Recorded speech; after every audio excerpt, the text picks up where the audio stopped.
My parents spent all my wedding money on their beloved daughter, their golden child, my twin sister. As a result, I cut all ties with them. I'm 23, female, and have a twin sister, Allison, with whom I don't have a good relationship. In fact, we don't even talk, just like with my parents. We used to at least maintain the appearance of communication, despite how they treated me, but for the past 2 years, I've kept my distance, and they haven't tried to reach out to me either. Allison is 12 minutes older than me, and that automatically made her their golden child, apparently just because she was born first. My parents had planned for only one child, and didn't have the resources to raise two, but when they found out they were having twins, it was already too late. I learned about this in high school, when my drunk uncle spilled the beans during a Thanksgiving family gathering. That was the day I gave up trying to win my parents' approval. They did what you'd expect in such circumstances. They had 2 children, but decided to love only one. And that child was Allison, not me. From early childhood, the rivalry between me and Allison was insane. Everything she could do, I tried to do better to impress our parents. But instead of appreciating my efforts, they seemed to resent me even more for outshining their golden child. To be fair, Allison wasn't really interested in being better than me. She just wanted attention, so she pretended to care about our competition. I'll admit, she was good at manipulating people into believing she felt overshadowed when I did something better. This often led to people comforting her and putting me down to make her feel better. Among these people were my parents, several relatives, and even some classmates. In the end, all I gained from this rivalry was good grades and extracurricular achievements to surpass my sister, while she got our parents' attention and the sympathy of others. She was seen as the victim, and I was painted as the villain who made her feel inferior. 2 years ago, we celebrated our 21st birthday. By then, we had both finished school. She had graduated from an average college, while I had graduated from one of the top business schools in the state. I was the top of my class and had studied on a scholarship, which meant my parents saved a significant amount on my education. Call me crazy, but I genuinely thought my parents would be proud of me. They weren't. Their attention was focused solely on Allison and her struggles since she had barely managed to graduate. Both of us moved back home afterward. I was already working remotely as an intern at a firm, while Allison was still job hunting and facing constant rejections. My parents cared more about her problems, and didn't even bother congratulating me on my achievements. I wasn't surprised, but I was deeply disappointed. I tried to hide my feelings since I was still living with them, and hadn't saved enough to move out. So I stayed silent. However, after our 21st birthday, I couldn't hold back anymore. I had expected my parents to organize something significant for both of us, but the night before our birthday, I found myself home alone. They had left a note saying they'd gone to the beach with Allison and her friends, and would return in a few days. I still remember how devastated I felt reading that note. They had gone on a trip with Allison, and all I got was a happy birthday note and a $50 gift card. My childhood was full of unfairness, but this was the final straw. It was such a heartless act that I decided to move out that very day. Thankfully, I had a few friends who were willing to let me stay with them temporarily until I could afford my own place. It wouldn't take long since the firm where I was interning was likely to hire me after my internship. I packed up my belongings and moved in with one of my friends without telling my parents or Allison. They didn't even ask me to come back. The next day, on my birthday, my parents called, not to wish me a happy birthday, but to tell me they'd be back soon and to ask me to call a plumber to fix the faucet. I told them I no longer lived there and had moved out. I thought this news might provoke some kind of reaction, but it didn't.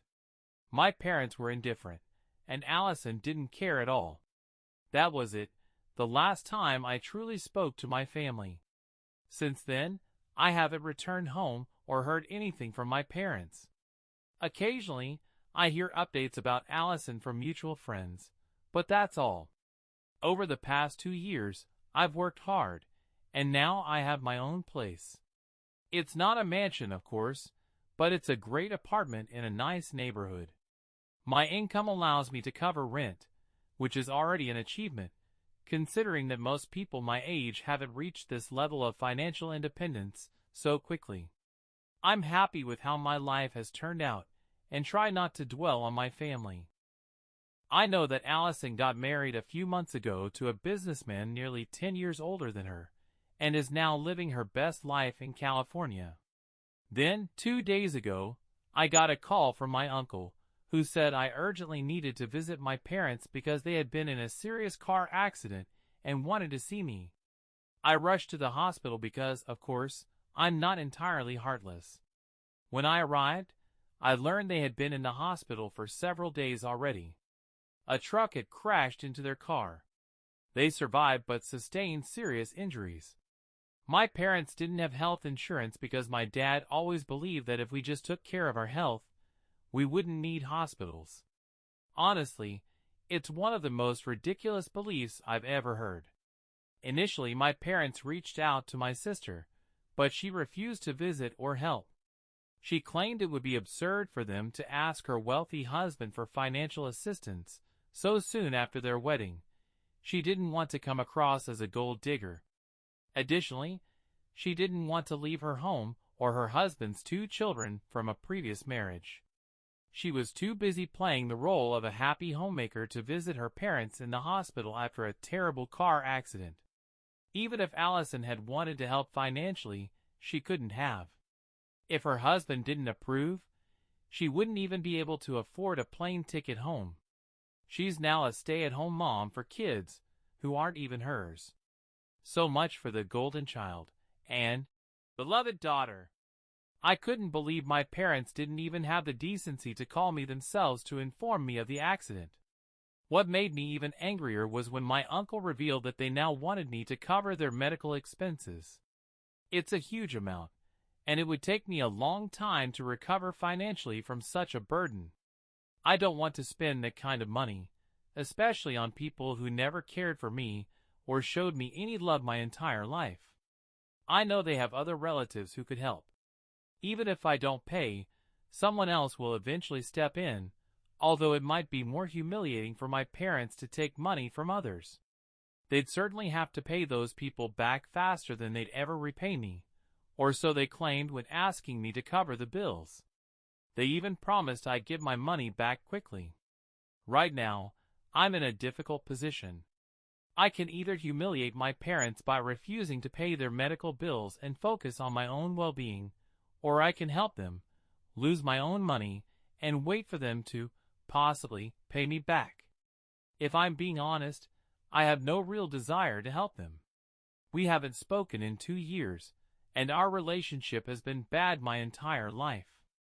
At this point, they're practically strangers to me. But refusing to help them would make me no better than Allison. Does it make me a bad person if I don't want to help my parents pay their medical bills after such a terrible accident? Update 1. I ultimately decided not to help my parents. It was a very difficult decision, but honestly, I knew their bills would eventually be covered. So, there's no need for them to worry. My parents only asked me for help because they didn't want to approach other relatives. It's too much of a blow to their ego. I haven't told them my decision yet because, honestly, how do you even tell your family that you won't help them after such a horrible accident? It's been almost 5 days since I last saw them. Reading comments and reflecting, I've realized I'm still subconsciously competing with Allison. She didn't help our parents, and I felt the need to step in and prove that I'm the better daughter, or something along those lines. I don't think I'll ever fully escape this competitive mindset. It's just part of who I am. Most comments pointed out how foolish it was for my parents not to have health insurance, and I agree. If I were still a part of their lives, I would have insisted that they get health insurance. My dad didn't even insure his car because he believed he was such a good driver. They're lucky the accident was the truck driver's fault. Otherwise, the cost of repairing their car would have fallen on them as well. Regarding their financial situation, which many people have asked about, I'd say my parents are fine. They're not wealthy, but they're not poor either. My dad is the head of sales at a company, and my mom works in HR at a smaller firm. Their combined income allows them to live comfortably, especially now that they no longer need to support me or Allison. Growing up, Allison and I never faced financial difficulties, but we couldn't afford a luxurious lifestyle either. I can't understand why my parents can't pay their own bills. If they can borrow money and promise to pay it back, why not just pay the bills themselves? They didn't explain this to me, and I don't think I'll ever get an answer. Update 2. I told my parents I wouldn't cover their expenses. They had been calling me all week, and yesterday I realized I couldn't keep ignoring them until they got out of the hospital. So, I answered their call and told them I had thought about it and decided not to help. As expected, they didn't take it well and were very angry. My mom yelled at me as loudly as she could, given her broken ribs, calling me ungrateful and many other things. My dad simply said I was no longer their daughter and hung up after my mom finished yelling. Surprisingly, this didn't hurt me as much as I thought it would because, in truth, I've stopped feeling like their daughter a long time ago. Honestly, I can't even remember the last time I felt loved by them. They deliberately ignored me and didn't care about me for 2 years simply because I moved out after they neglected my birthday. So, I never really had parents. I'll just continue living as I have for the past 2 years, maybe even longer. Their words didn't affect me as much as they expected. Unfortunately, my uncle called me afterward to scold me again, but I hung up almost immediately. They can think whatever they want. At this point, it doesn't matter to me anymore. Later, my uncle texted me, explaining that my parents have other relatives they can turn to for help. He also revealed that my parents have decided to use the remaining money from the wedding fund they had set aside for me and my sister. They already spent more than half of it on Allison's wedding and blew the rest on a trip to Europe. That's why they have almost no savings left, which is why they can't pay their bills now. So one mystery is solved. My uncle probably told me all this to make me feel guilty, but instead, I felt relief that I didn't spend my hard-earned money on my parents. Their irresponsible spending of their own savings isn't my fault. Their lack of insurance, caused by their delusional beliefs, isn't my fault either. They can borrow money from their relatives or deal with it on their own. I won't give them anything. Update 3. Something strange happened today, and I need to share it with someone. I can't tell my friends about what's going on because most of the people I talk to now have only known me for a short time, and I don't want to reveal my family history to them. So the internet is all I have. It's been almost 2 weeks since my last conversation with my parents. A few hours ago, closer to the evening, Allison showed up at my house. I was surprised by her sudden visit. First, I didn't even think she knew where I lived. But it turns out one of our old school friends told her the neighborhood I live in, and she asked around until she found my exact address. She went to great lengths to meet with me. She also looked and acted completely different from how I remembered. Allison seemed more refined, which surprised me because she used to speak as if she were still in high school. Now, her tone is more feminine, her clothing style has changed, the jewelry she wears is different, and even her makeup looks more sophisticated. Honestly, it felt like I wasn't even talking to Allison. It was like she had suddenly grown up. But her personality and views remain unchanged, that much is clear. I let her in, and was genuinely curious about why she came. After some small talk about her life, during which she unsolicitedly told me everything she's been up to and bragged about how wonderful her life is as a homemaker with 2 kids, married to a wealthy man, she didn't hesitate to highlight how stress-free her life is. I waited for her to get to the point, politely nodding as she droned on about how underrated the role of a traditional homemaker is. She even advised me to consider doing the same.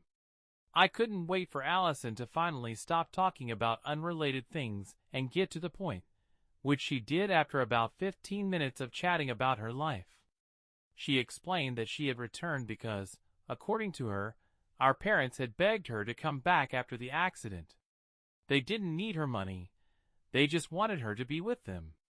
After 2 weeks, she finally came back and decided to visit me to bury the hatchet. At first, things were going well. But then she started complaining about how demanding our parents had become and how they were disrespecting her new family. She went on and on about how she had to leave her 2 little ones with a nanny to visit our parents, and how much she resented them for making her choose between them and her kids. I'll never understand why she keeps calling them her children when she didn't even give birth to them. She shared a lot about her marriage and husband, even though I didn't ask. From what I gathered, the man she married did so to improve his chances of gaining at least partial custody of his kids, and it worked. But Allison thought he genuinely loved her or something. He had fought hard for custody, but because he was a busy businessman, he didn't have enough time for the children, and his ex-wife used that against him. Then he announced his engagement and planned to marry Allison right after the divorce was finalized, which tipped the scales in his favor. Allison bragged about how she saved those kids, but to me, it sounded like her husband had simply used her. They had known each other for less than a year when he proposed. It was clear he didn't love her. No one falls in love that fast, especially after a divorce. But she seemed blissfully unaware, or maybe she knew he didn't love her, but was willing to overlook it because of his massive bank account. She was furious at our parents for wanting her to be with them after their horrific accident, as it somehow took away from the time she could have spent with her new family, a husband who probably didn't love her, and 2 kids who weren't biologically hers, and were just as fine with their nanny as they were with her. If the word ingratitude had a face, it would be Allison's. I'm no fan of our parents, but honestly, listening to her complain about how demanding they were made me question how this person was the reason I had been rejected over and over again. Then she got to the main point of her visit. She told me she was leaving in 2 days. She had promised Mom and Dad to stay for at least a month, but claimed she was already tired of hearing their endless stories about the accident and how it was the worst experience of their lives. She said she needed to get back home sooner. Now she wanted me to reconcile with our parents and take her place because she didn't want to feel guilty for abandoning them when they needed her. She didn't know that our parents had disowned me again after I refused to help with their medical bills. Apparently, they didn't talk about me or even think of me, so it hadn't come up around Allison. She came to me seeking sympathy for how hard it was for her to deal with our parents and leave her family. Now she wanted to use that sympathy to manipulate me into taking her place as emotional support for our parents because she didn't feel strong enough to handle it herself. Classic Allison manipulation. But I knew her too well to fall for it. I didn't plan to confront her while she was in my home. It would inevitably lead to a fight. So, I told her I'd think about it, though I knew I wouldn't do it.